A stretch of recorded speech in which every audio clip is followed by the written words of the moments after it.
Hi, I'm David. I'm at Ardrossan Castle, a medieval castle within a 19th century town.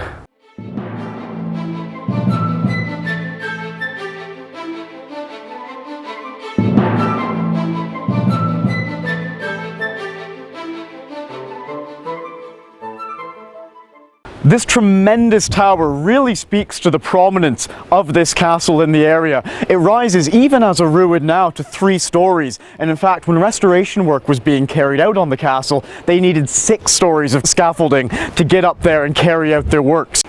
The Berkeleys and the Eglintons were the owners of this castle throughout the 14th through 16th centuries, and they played a central role in Scottish politics, with a Berkeley laird actually being one of the signatories to the Declaration of Arbroath, signed in 1320 alongside King Robert Bruce. So these people were intimately connected with the most essential forces of Scottish politics and history. This is the power centre of the castle, the old keep built in the 1400s. It is a gateway to the Isles. Just beyond, you can see the Isle of Arran with its magnificent hills, and even further beyond that are the Paps of Jura, which can be seen on a sunny day. Several castles on the Isle of Arran and beyond would have been in conversation with Ardrossan Castle, creating a network of stone along the Clyde. And in the distance you can actually also see Ailsa Crag, which is where all the curling rocks in the world come from. Now, we've all heard of William Wallace, and we know that he's got a penchant for rather nasty deeds. This iron grille covers up one of them.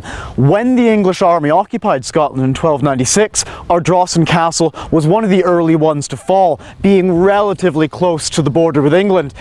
Now, Wallace had a plan to try to take it back. The English garrison was lured outside while Wallace's troops burned the nearby town. At that point, out of the safety of their castle and their garrison walls, they were slaughtered, and Wallace had one more thing in store for them. He pitched their bodies into this hole, and it became known as Wallace's Larder. It was one of the tactics of fear that he deployed that added to his reputation around the world. We now find ourselves in the grand kitchen of Ardrossan Castle, a truly impressive space within these walls.